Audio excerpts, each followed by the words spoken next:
Sony's decision to drop the development of Silent Hills and fire their best developer left a bad taste in many fans' mouths. Allison Road, touted as the spiritual successor to the PT/Silent Hills game. It's as good-looking and realistic.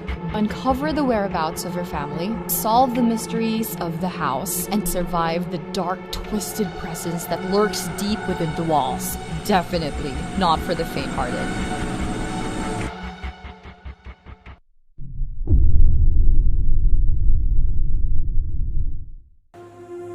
Outlast 2, an indirect sequel to the survival horror game that made a lot of gamers cringe in fear.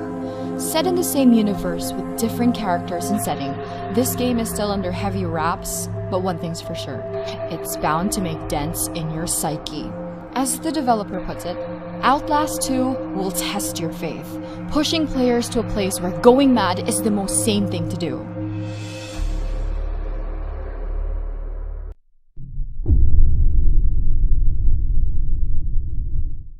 After a successful Kickstarter campaign, Friday the 13th, the game, formerly known as Summer Camp, is finally coming out. Welcome to Camp Crystal Lake, where you can play as one of the teenagers running for their dear lives.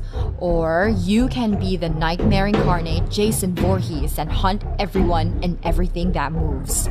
This in single-player mode. The multiplayer features a 1 vs 7 predator-prey gameplay. Let the hunt begin.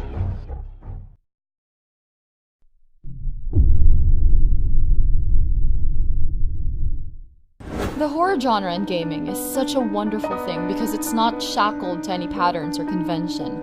It's all up to the devs' imagination to find new ways to scare the shit out of gamers. Enter the world of perception. Experience the thrill of the unknown in a blind person's perspective. See using echolocation, where sounds create a visual map of the surroundings, and unravel the mysteries behind the abandoned estate that's been haunting the young, blind woman's dream.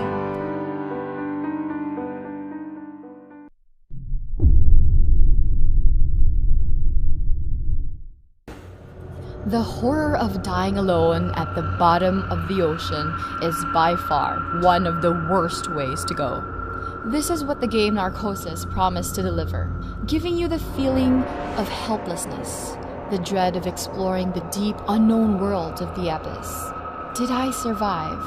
If not, who am I telling this to? The narration gives pronouns that is disturbing and ominous.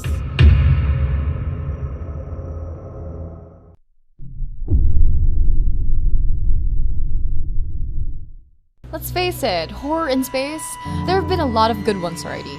Aliens, Isolation, and the first Dead Space. So what makes routine any different?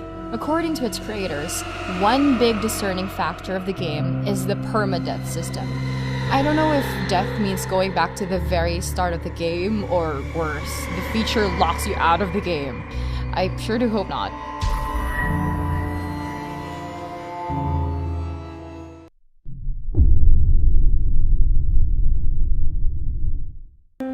Since PT's downfall, or cancellation, more and more game studios have been making their own rendition of the game, hoping to grab the attention of the many disappointed fans around the world.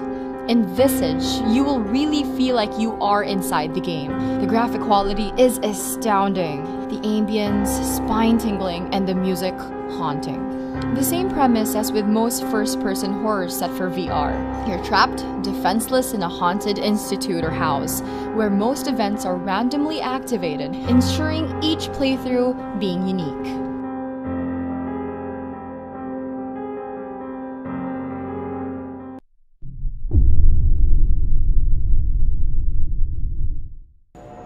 Abductions is a first-person alien horror game built using the powerful Unreal Engine 4. It's set in one big universe called The Hum, created by Ariel Arias. You take on the role of Holly Sanders. She lost her husband months prior after a mysterious vanishing, and now she's on a path to retrieve her baby from an alien abduction. Talk about awful luck. The Hum Abductions looks like a game that you'd get if you mix PT, Gone Home, and Aliens. Yes guys, it's that good looking of a game.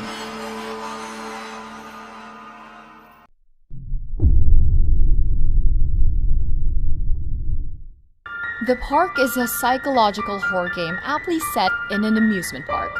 A missing son? How original can a horror game get? Explore the less fun rides and attractions in hopes of finding your lost son. I have to say though, the voice acting in this game is great. And Lorraine, her persona and tone changes just as much as you interact with the environment.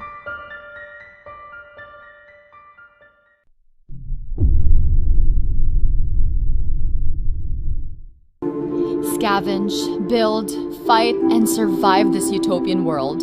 The only way to making it out alive is with the help of an AI called Pamela. You wake up from a long cryo sleep in Eden, fight off its zombie-like citizens while scavenging for things needed to keep yourself alive. This game leans more towards survival than it does to horror. But then again, there are times when their unpredictable zombies get you by surprise. That's when the real excitement begins.